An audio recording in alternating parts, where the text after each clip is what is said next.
Welcome to part 8 of What If Deku Had a Copy Quirk. I just wanted to greet you guys by just saying, sit back and relax, you're in for a treat. So we begin. Extra training, Aizawa muttered as he looked at the two boys standing beside his desk. What for? The sports festival. Izuku said. You know that Nato and I don't really know how to fight properly, so we're hoping you'd be willing to show us some of the basics. You already get the basics from your sparring classes. Aizawa grunted. What's the real reason? Oh, for crying out loud, Izuku! Nato sighed, looking at the teacher. We want to learn to fight like you. You're the only underground pro we know and have access to, so you're the best option. Oh, and what will I get out of this? Aizawa muttered, going back to his work. I'm very busy. What makes you think I have the time to work with you? You're a teacher, Nato huffed. It's your job to help students when they ask. Shota huffed as he glared at the blonde, before giving a quiet sigh. Fine.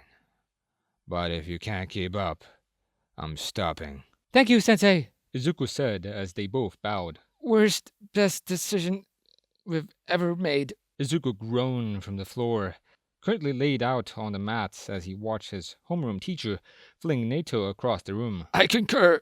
The blonde coughed as he was slumped into the ground beside Izuku. Come on, you two. Eraserhead growled. If you have enough energy to make quips, you have enough energy to keep going. The two cried as they jumped up to their feet, charging the man again. Midori, do you want to know how my quirk works to help you with your quirk? The pink girl said. Yes, that would help me so much. The green-haired boy looked at the rest of the class. Anyone else who has a quirk that isn't a mutant type? Could you tell me how it works? Everyone nodded their heads and started telling the freckled teen the requested information. Izuku wrote all this down in his notebooks, so he would never forget. But most of his classmates thought this was only so Midoriya could find a way to counter their quirks. Alright, you prom children. It is sports festival day, so I advise you to get your gym clothes on and head to the waiting room. The homeless-looking man said. Midoriya! Todoroki said as he walked up to the chatting teen. The rest of the class falling silent as they stood in the stadium waiting room. Your quirk allows you to copy the quirks of others. Yeah? Izuku grinned. What? Worried? That means if you copy mine. Todoroki gets caught off by the green-haired teen. I'll be using your flames. Izuku hummed, startling the heterochromatic teen. Yes, I don't know why you aren't. But if I need your quirk, I'll be using the whole thing. Todoroki just growled before turning away, a conflicted look on his face. Hi, everyone! Izuku called as he stood behind the podium at the sports festival, smiling widely at the students gathered below him. I'm super proud to be here, as I'm sure as all of you. The students looked at him strangely as he spoke, some whispering to each other at his strangely chipper personality. As I'm sure you've all heard by now, I can copy quirks. The murmuring got louder, though Izuku was slowly becoming nauseous, but he was sure he heard a certain someone slapping his face in exasperation. So I just wanted to thank you all for letting me use your quirks to compete today. I'll make sure to showcase them properly. Other than that, may the best student win. Plus Ultra! Izuku walked forward silently, a 2-meter gap between him and the rest of the crowd as he positioned himself right on the starting line. He grinned as he closed his eyes, feeling the myriad of quirks around him, each flashing as their owners prepared to use them. His feet slowly became wobbly as each one got a little closer, but this wouldn't stop him. He quickly picked a few quirks he could remember from studying his notes and formed a strategy in mind. Start! The crowd surged forwards, Izuku taking a deep breath as he ran. A moment later, he felt the light of Todoroki's quirk surge, jumping off the ground and spreading his fingers as wide as he could. He launched himself into the air with a massive explosion.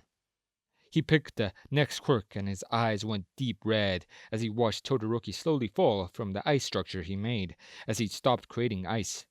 His back tingled as he sensed Yoyorozu's quirk, the girl launching herself over the crowd with a long iron rod she was producing from her hand.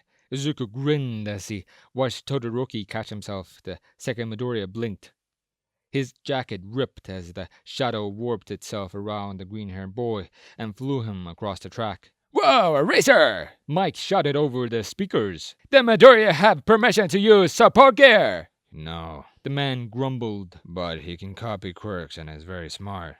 He has spent the last 2 weeks gathering information on as many of the student body's quirks as he could. My guess he's used Tokiyama's quirks to make the wings. Fancy! Mike shouted as Izuku pointed his hands behind him. Izuku grinned as he felt the sweat of his palms change from releasing a massive explosion at just the right angle to shoot him forwards and keep him airborne. The wings disappeared as he saw through the sky over the frozen ground as he caught up to Todoroki, the other teen already freezing over one of the zero-pointers as he approached. Hey, Shoto! Izuku shouted as he swooped through the air, catching Todoroki's attention for a moment as he passed overhead. Flame on! Goodbye, leg! Izuku said as he positioned his feet behind him, feeling the heat of the fire building on his left leg. A sound like a jet engine filled the air as he felt his leg ignite, the stream of flame exploding off his skin, vaporizing the pants on his left leg in an instant and leaving his skin scorched. He ran forward like a rocket. He created a crack in the path from just one step. The fire propelled Midoriya forwards, allowing him to leap over the chasm in one fell swoop. Before he could land safely, he heard a rip. He got caught on a sharp rock, taking the last of his jacket with it. He rolled over the hard ground, staggering to his feet as he heard Mike shouting something over the speaker system. His ears still ringing too loudly to hear him properly, he dusted himself off, looking down at his well-muscled body to make sure that he didn't have any particular bad injuries before hobbling on. He reached the minefield just as his hearing returned fully, listening to Mike announcing that several others had made it across the chasm. Looking down, Izuku sighed as he thought of a quirk he could use in a situation like this. With too much stress going on in the poor boy, he couldn't decide, so he didn't pick one. Oh well, this is why I train my body. If Aizawa-sensei can fight like a quirkless person, so can I, he thought, taking a step forward. Shoto was furious. He knew that Midoriya had said that he could use the fire of Shoto's quirk if he had to, but the heterochromatic teen hadn't expected it to happen so soon, and not in that way. How had the green-haired teen used his father's quirk with ease and use it in a way he had never seen, focusing the flame to allow for a massive jump that had catapulted him into a lofty lead, leaving Shoto reeling even as Midoriya cleared the second obstacle.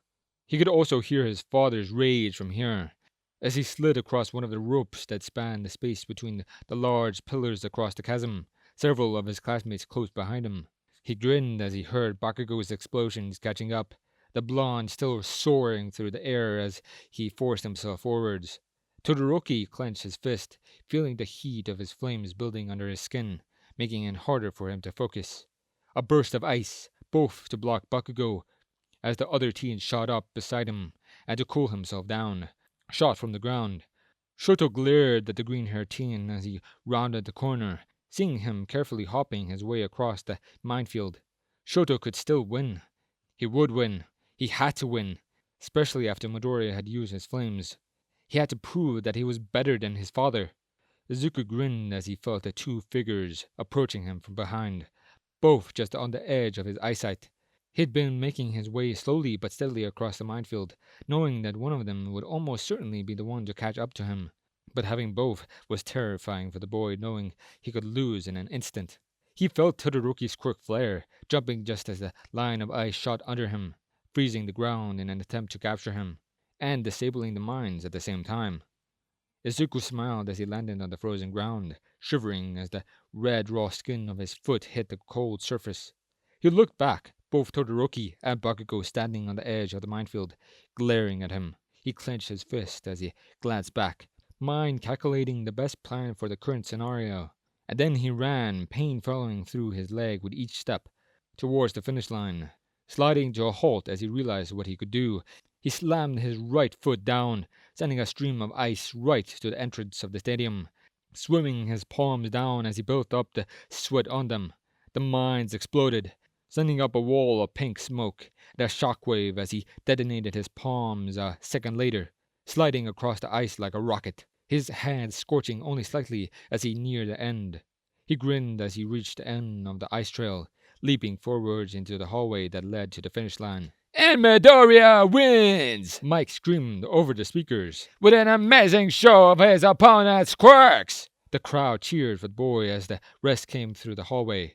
Izuku's head is still spinning from the massive crowd of quirks, making it hard for him to focus. During the 10-minute break, Izuku went to Recovery Girl to get all patched up. Luckily for him, she was in a good mood and healed him fully. It's time for the next event. But first, scores! The 18-plus rated hero shouted for everyone to hear. The board lit up to show all the scores, and at the top was Izuku Midoriya with 10 million points.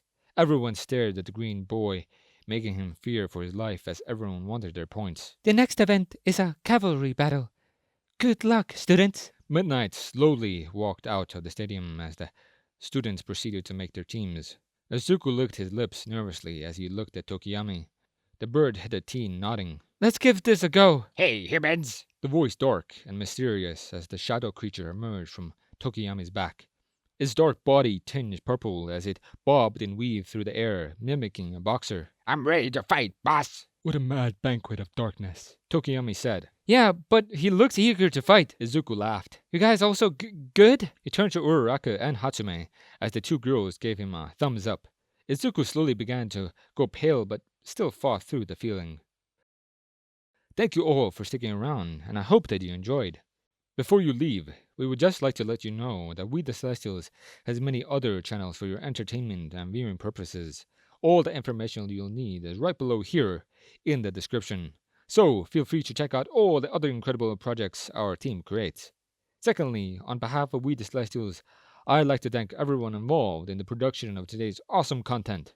Their details will be in the description below. That's all for today's video. So goodbye, and have a divine day.